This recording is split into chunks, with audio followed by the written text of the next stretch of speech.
Assalamualaikum 9th class. Welcome to your 6th lecture of chemistry. I hope you will be fine with the grace of Allah. Today our topic of study is dative covalent bond or coordinate covalent bond. Okay beta, open your book page 63. Book page 63 पे बच्चों ये आपका topic given है। आज हम study करेंगे third type of chemical bond, that is dative covalent bond, और इसका सेकंड नेम है कोऑर्डिनेट कोवलेंट बॉन्ड। जैसा कि इसके नए नेम से रिप्रेजेंट है, कोऑर्डिनेट कोवलेंट बॉन्ड यानी ये दूसरे एटम्स के साथ या मॉलिक्यूल्स या कंपाउंड्स के साथ, एलिमेंट्स के साथ कोऑर्डिनेशन करके रहता है। और बेटा इसको कोऑर्डिनेट कोवलेंट बॉन्ड क्यों कहते हैं? क्योंकि ये कोवलेंट बॉन्ड की ही एक टाइप है। अब हम इसको एक्सप्लेन करते हैं, डिफाइन करते हैं और इसके एग्जांपल्स डिस्कस करते हैं। कोवलेंट बॉन्ड के बारे में बच्चों हमने पढ़ा था कि कोवलेंट बॉन्ड जो है वो कब बनता है, जब टू बॉन्डेड एटम्स जो हैं वो अपने अपने इलेक्ट्रॉन्स एक दूसरे के साथ शेयर करते हैं। शेयरिंग करके इलेक्ट्रॉन्स की बॉन्ड बनाते हैं, तो जो केमिकल बॉन्ड बनता है उसको हम कोवलेंट बॉन्ड कहते हैं। तो ये डेटिव कोवलेंट बॉन्ड या कोऑर्डिनेट कोवलेंट बॉन्ड जो है वो कब बनेगा? इस केस में बेटा जो बॉन्डेड इलेक्ट्रॉन पेयर होता है वो एक ही एटम दूसरे एटम को डोनेट करता है। कोवलेंट बॉन्ड के केस में इलेक्ट्रॉन्स की शेयरिंग होती है, जबकि कोऑर्डिनेट कोवलेंट बॉन्ड के केस में जो बॉन्डेड पेयर ऑफ इलेक्ट्रॉन होता है वो एक ही एटम दूसरे एटम को डोनेट करता है, यानी दोनों जो इलेक्ट्रॉन है वो एक एटम दूसरे को डोनेट करता है। अब जो एटम इलेक्ट्रॉन पेयर डोनेट करेगा उसे हम डोनर एटम कहते हैं, और जो एटम इलेक्ट्रॉन पेयर एक्सेप्ट करेगा उसको हम एक्सेप्टर एटम कहते हैं। और ये जो डेटिव कोवलेंट बॉन्ड है इसको हम डोनर एटम से एक्सेप्टर एटम की तरफ एक एरो ड्रॉ करके शो करते हैं, रिप्रेजेंट करते हैं। जिस तरह यहाँ पे डोनर एटम के पास एक लोन पेयर है, ये इलेक्ट्रॉन्स का एक पेयर है जो कि इसने दूसरे एटम को डोनेट करना है, तो इसको हम रिप्रेजेंट करेंगे एक एरो से, जो कि हम डोनर एटम से एक्सेप्टर एटम की तरफ ड्रॉ करेंगे। अब बेटा हमने टू टाइप्स के इलेक्ट्रॉन पेयर्स पढ़े हैं, bond pair and lone pair. Bond pair वो इस इलेक्ट्रॉन पेयर को कहते हैं जो इलेक्ट्रॉन्स दूसरे एटम के साथ बॉन्ड बनाए हुए होते हैं, बॉन्डिंग में टेक पार्ट करते हैं। और वो इलेक्ट्रॉन्स जो कि बॉन्डिंग में टेक पार्ट नहीं करते, यानी नॉन बॉन्डेड इलेक्ट्रॉन पेयर जो होते हैं, उनको हम लोन पेयर कहते हैं। अब हम देखते हैं लोन पेयर नाइट्रोजन अमोनिया के केस में। एग्जाम्पल हम देखते हैं बच्चों अमोनिया की। अमोनिया जो है वो प्रोटॉन के साथ रिएक्ट कर रहा है, और यहाँ इस एग्जाम्पल में अमोनिया NH3 जो है वो BF3 कंपाउंड है उसके साथ रिएक्ट कर रहा है, बॉन्ड बना रहा है।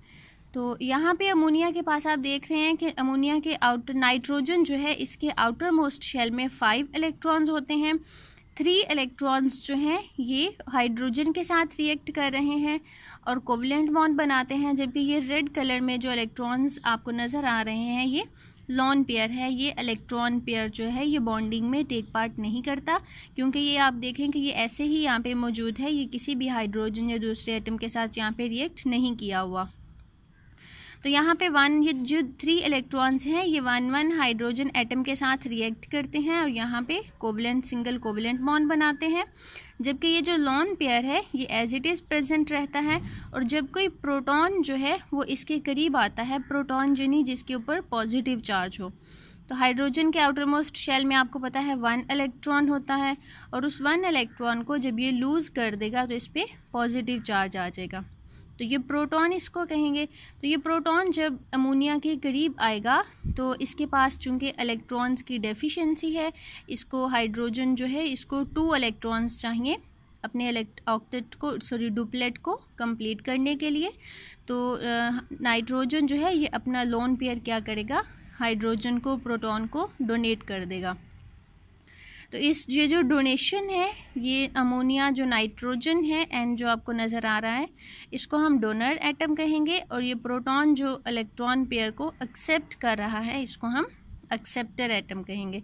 तो ये जो लोन पेयर है इसको हम एक एरो के ज़रिए शो करेंगे डोनर एटम से एक्सेप्टर एटम की तरफ, और इसको हम इस तरह से रिप्रेजेंट करते हैं। ये जो रेड लाइन एरो आपको नज़र आ रहा है ये लोन पेयर से हाइड्रोजन की तरफ, ये किसको रिप्रेजेंट करता है, डेटिव कोवलेंट बॉन्ड को, और इसको कोऑर्डिनेट कोवलेंट बॉन्ड भी कहते हैं। और कोऑर्डिनेट कोवलेंट बॉन्ड को हम किस तरह से रिप्रेजेंट करते हैं, हम एक एरो से इसको रिप्रेजेंट करते हैं जो कि डोनर एटम से हाइड्रोजन यानी एक्सेप्टर एटम की तरफ होता है। इसी तरह बच्चों ये एक और एग्जांपल है जिसमें अमोनिया अपना लोन पेयर जो है वो डोनेट कर रहा है बोरॉन को। बोरॉन जहाँ पे देखें, बोरॉन के आउटर मोस्ट शेल में 3 इलेक्ट्रॉन्स हैं और ये 3 इलेक्ट्रॉन्स किसके साथ इसने शेयर किए हुए हैं, 3 फ्लोरीन एटम्स के साथ। लेकिन फिर भी अब इसके आउटर मोस्ट शेल में कितने इलेक्ट्रॉन्स हुए हैं, 1 2 3 4 और 1 2 3 4 5 6 इलेक्ट्रॉन्स हो गए हैं जब इसने फ्लोरीन के साथ शेयरिंग की। लेकिन आउटर मोस्ट शेल में ऑक्टेट को कंप्लीट करने के लिए 8 इलेक्ट्रॉन्स होने चाहिए, इसलिए अपने 8 इलेक्ट्रॉन्स कंप्लीट करने के लिए अमोनिया से ये इस लोन पेयर को एक्सेप्ट कर लेगा और इसको हम रिप्रेजेंट करेंगे कि अमोनिया से यानी नाइट्रोजन से बोरॉन की तरफ एक एरो से रिप्रेजेंट करेंगे, डोनर एटम से एक्सेप्टर एटम की तरफ। और ये जो रेड लाइन है, रेड एरो है, ये शो कर रही है डेटिव कोवलेंट बॉन्ड को। और यहाँ तक बच्चे आज हमारा लेक्चर था। आज हमने पढ़ा कि डेटिव कोवलेंट बॉन्ड क्या होता है। ये कोवलेंट बॉन्ड की टाइप है जिसमें लोन पेयर एक ही एटम दूसरे एटम को डोनेट करता है, कम्प्लीटली ट्रांसफ़र नहीं करता। तो लोन पेयर जो है ये बस एक दूसरे डोनेट करते हैं और आपस में केमिकल बॉन्ड बना लेते हैं और उस केमिकल बॉन्ड को हम कहते हैं डेटिव कोवलेंट बॉन्ड।